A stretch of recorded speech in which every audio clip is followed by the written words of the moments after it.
Boa tarde. Para quem não me conhece, eu sou Ana, sou autista, tenho 42 anos. Tive meu diagnóstico tardio há um ano atrás. E sou mãe do Gabriel, de 9 anos, que também é autista. Hoje eu vou falar um pouco sobre as voltas às aulas, né? Porque vai começar, né?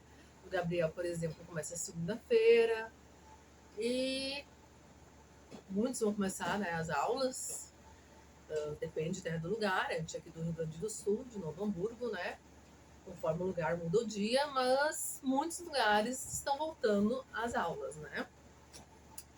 E isso pro autista é complicado, porque toda quebra de rotina gera muita ansiedade, né? Então a gente faz todo um preparo, eu faço todo um preparo com o Gabriel, né? Quando tá na metade das férias, eu já vou dizendo, ó, estamos na metade das férias. E bom, isso é uma preparação que é importante, né, para o autista, né? E quando falta uma semana eu falo, não falta 10 dias, falta 10 dias, agora falta uma semana, para ir preparando ele psicologicamente. Para o autista isso é importante, né, essa preparação, porque a quebra de rotina gera muita ansiedade no autista, né, e gera no Gabriel, gera em mim. Claro que nem eu sempre falo, né, no autismo não é padrão, né, pode ter autistas que não gerem ansiedade, né, um autista pode sim ser diferente do outro, não tem regras no autismo, mas para muitos autistas, né, acontece. E eu tô falando aqui, né, contando as experiências minha e do Gabi, tá? Eu também, quando tenho uma quebra de rotina, me gera ansiedade. E antes de eu saber que eu era autista, ter o meu laudo, antes de eu estudar sobre autismo, eu não percebia, sabe? Eu tinha as minhas ansiedades, eu tinha minhas crises, mas eu não sabia que era uma crise, que era uma crise de ansiedade, por que eu estava daquela forma, né? E quando eu ia num lugar diferente, porque eu ficava tão ansiosa, eu até me culpava, até falava, até pensava assim, nossa, porque eu tô tão ansiosa, né? Eu já sou adulta, isso aí é infantilidade, isso aí é frescura, né? Porque eu não entendia o que estava acontecendo, eu não sabia que eu era autista, não sabia como é que funcionava o cérebro autista, né? Hoje eu já entendo, eu já percebo, e percebo que a quebra de rotina me gera ansiedade, né? Então aqui tem dois fatores. Tem o Gabi, que fica ansioso com a quebra de rotina, e eu também fico. E eu fico por ser autista também, e fico por ser mãe dele, porque quando a gente é mãe, né, sempre que o nosso filho, né, não estar bem ou está ansioso, a gente fica preocupada. Mas claro que a gente vai trabalhando isso, né? Por isso que eu faço terapia, por isso que eu mudei a medicação, faço terapia com psicólogo, com psiquiatra, isso está me ajudando bastante até me controlar mais e, consequentemente, conseguir ajudar mais o Gabi, né? Porque eu também o cuidador tem que estar bem pro filho estar bem também, porque querendo ou não, a gente passa, né? Essa insegurança, essa, né? Mas ao mesmo tempo também não me cobro tanto, porque mesmo que a gente faça terapia, mesmo que a gente saiba e procure estar bem, para o filho estar bem, isso também é uma coisa que eu estou trabalhando. A gente não é super-herói, a gente não é de ferro, então se certos dias a gente não está bem, a gente tem que se culpar também. Porque até as pessoas que não são autistas, vai ter momentos que vai estar bem, que não vai estar bem, né? Isso faz parte, nós somos seres humanos, não somos super-heróis, não somos heroínos, né? Isso também é uma coisa que eu estou trabalhando, não estou cobrando tanto isso também, tá? Mas eu faço todo esse preparo, né? Que nem ano passado, tudo que eu posso fazer para já ir adaptando ele. Ele já conheceu a sala, que ele vai estudar, é a mesma escola, isso já facilita bastante, né? Ele já a escola, sabendo, né, disso tudo, né? Ano passado já mostrou a sala para ele que vai estudar, estava no terceiro, agora no quarto, já conheceu a sala. Isso tudo ajuda ele na adaptação dele. Ele já sabe qual vai ser a prof dele. E por coincidência é uma prof que ele já. Porque o Gabriel tem disso, né? Tem pessoas já que à primeira vista ele pega uma implicância. Tô falando tanto da questão da escola, como parentes, como conhecidos, né? Às vezes acontece isso com ele, eu já vi acontecer com outros autistas também. Claro que não são todos, não é uma regra, né? De pessoas assim que logo ele simpatiza, como outras ele logo pega uma implicância, cria um obstáculo maior. E essa prof que ele vai pegar esse ano, ele já ele já criou, assim, como dizer, uma simpatia por ela. E isso é muito bom, né? Isso já facilita, né? Ele vai pegar a mesma auxiliar do ano passado, a mesma apoiadora, né? Até metade do ano, né? Pelo menos, esse ano. Vai ser a mesma do ano passado. Não, tudo isso já ajuda na adaptação, né? Mas sempre é um desafio. E muitas vezes a gente também não sabe, né? Porque vai depender muito dos acontecimentos, muito, né? Dessas coisas do dia a dia, né? Então, tem coisas que só no dia a dia a gente vai saber como é que ele vai se adaptar, como é que ele vai reagir. Mas é diferente, por exemplo, do neurotípico. O neurotípico são as pessoas que não têm, né, autismo ou alguma deficiência, né? É diferente. A adaptação, é diferente, né? E a escola é mais complicada. Eu acho, é minha opinião. Claro que não é de uma maneira geral, que eu já sempre deixo claro que o autista, assim, pode ser muito diferente de outro. Eu estou falando da minha experiência, da experiência do meu filho e pelo que eu estudo sobre autismo. Mas claro que, de repente, para alguns autistas, não é assim como eu estou falando. Um autista pode, sim, ser muito diferente do outro. Mas, assim, segundo, né, o Gabi, as minhas experiências e tal, a escola às vezes é complicada, assim, porque isso eu até escutei uma vez no médico da família, quando eu estava investigando o autismo no Gabriel, né? E o primeiro ano de escola do Gabi, que foi mais complicado, né? E tá quase fechando o diagnóstico de autismo no Gabi. Ele estava com 4, 5 anos. E daí o médico da família falou assim: as escolas não estão preparadas para receber os autistas. Porque, querendo ou não, a escola não foi feita para os autistas, foi feita para os neurotípicos, né? E muitas vezes, e nem muitas, não é culpa do professor, como eu sempre falo, nem da direção. Muitas vezes não tem a estrutura que é necessária, muitas vezes não tem a capacitação, o conhecimento necessário de como funciona o cérebro autista, não tem, às vezes, verbas necessárias para ter as adaptações necessárias, né? Então é muito complicado, né? Que nem, por exemplo, para o Gabriel, ficar 4 horas sentadas é muito complicado. Ele consegue, ele fica muitas vezes, né? Mas para ele, para o psicológico dele, é complicado. Porque agora mesmo eu estava vendo TV aqui em casa, andando de um lado para o outro, entendeu? Andando de um lado para o outro, porque é o jeito que ele se autorregula, é o jeito que ele se acalma, ele é hiperativo, ele é agitado, ele é ansioso, né?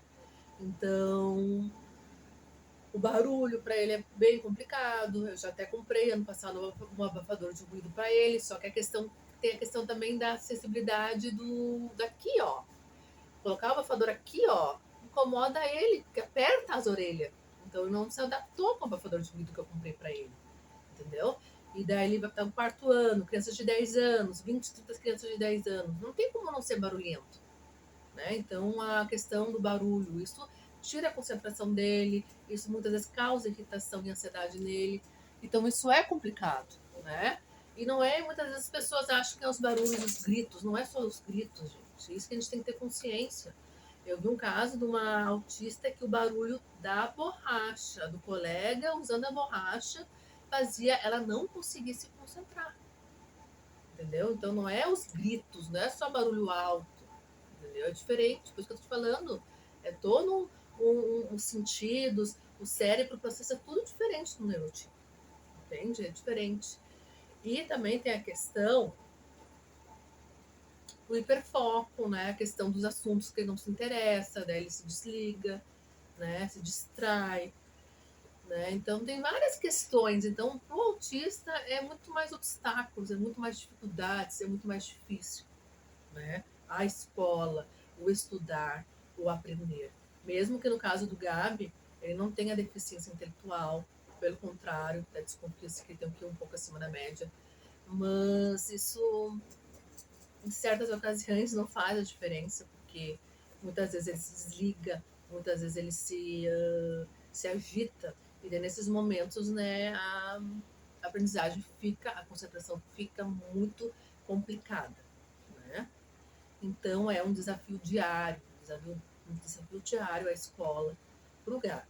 E consequente para mim, né? Porque eu, né, sou o porto seguro dele, eu sou a mãe, eu me preocupo demais, né? Então, é um desafio para nós, né? E eu queria, já tá dando 10 minutos, gente, não posso deixar o vídeo comprido, trazer um caso, né, que eu vi semana passada, que muita gente aí do universo autista tá sabendo, né? A escola do Gabriel, eu não tenho reclamações, né? Ele estuda lá desde os 4 anos, agora ele tá com 9, né? Não tenho nenhuma reclamação na escola do Gabi. As professoras lá são muito queridas, tem muita empatia, muito carinho, nunca teve nenhum maltrato com o Gabi, graças a Deus, né? Mas a gente sabe que não é a realidade de todas as escolas, né? E houve, né, em outra cidade, uma escola, um autista mais severo, um autista, né, que estava em crise, um autista severo em crise, muitas vezes ele pode ter momentos de agressividade, ele pode se bater ou bater em quem está perto, isso pode acontecer. E foi, agora não me lembro detalhes, gente, eu não vi direito a reportagem completa, né? Sei que foi filmado, certo? Houve suspeitas, né? E foi filmado, alguém filmou, outra pessoa da escola filmou, e a professora apoiadora dessa escola e tal, e mobilizou ele, torceu a mão para trás, assim, teve várias cenas que, olha, eu pessoalmente, eu vi aquilo, para mim é agressão, né? E eu sei que muitas vezes a ignorância, né, a pessoa achar que ele está sendo agressivo, o aluno, mesmo sendo autista, ele não tem direito de bater em ninguém, pode ter passado isso na cabeça dela.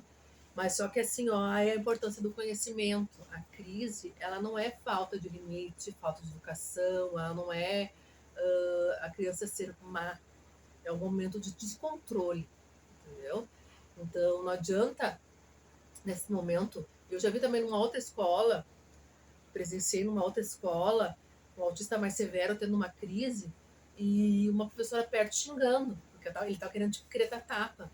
E nesse momento, quando é uma crise, de fato, gente, não adianta xingar, gritar, né, ou querer retribuir desse jeito.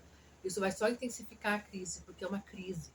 Não é um ato de malcriação, de falta de limite. Por isso que é importante a gente estudar como é que funciona o cérebro autista. O que fazer no momento de crise. Eu até sei que nenhum professor, nenhuma criança, né, mereça levar um tapa, né? E graças a Deus o Gabriel nunca, né, bateu em nenhum professor e tal, mas um autista é diferente do outro, tem outros autistas ou outras ocasiões que pode acontecer, né? Comigo já aconteceu, o Gabriel, né, querer me agredir, né? Mas assim, na escola não, né? Mas não é esse o caso, sabe? É necessário a pessoa que está próxima saber lidar com isso, porque senão ela vai intensificar essa crise. Por isso que eu sempre teco na importância do conhecimento, sabe? De conhecer. Que às vezes aquela coisa, não, mas eu sou muito dedicada, eu tenho muito paciência, eu tenho muito carinho, tá? Essas coisas são muito importantes, sim. Mas se tu não souber o que fazer no momento de uma crise, tu não souber o que piora a crise, o que pode acalmar uma crise, sabe? É também uma situação muito complicada. Não justifica o que aconteceu nessa outra escola, foi em outro estado até, né? Não justifica, mas vai causar uma série de problemas também, né? Uma série de problemas. Então, por isso que eu bato nessa tecla, né, do conhecimento, como é importante estudar, né? O que causa uma crise, como agir no momento de crise, né? E claro que não tem receitas de bolo, e que não é fácil, que eu já sempre falei nos outros vídeos. Tem crises do Gabi que eu consigo acalmar ele, tem crises que eu não consigo, né? Então, eu sempre falo, não sou exemplo de nada, né? Mas se eu não soubesse nada sobre autismo, com certeza, né? O Gabriel de repente estaria muito pior, né? E a situação estaria muito pior. Gente, vou ter que parar o vídeo, senão fica comprido, tá? Me sigam no Instagram, eu vou deixar nos comentários, tá? Qual é o meu Instagram? Me sigam no YouTube, falando sobre autismo, diário da Ana e do Gabriel. Curtam o vídeo, compartilham, me ajudem a divulgar o autismo para a gente ter mais inclusão e menos preconceito. Semana que vem eu conto como é que foi a escola do Gabi. Fiquem com Deus.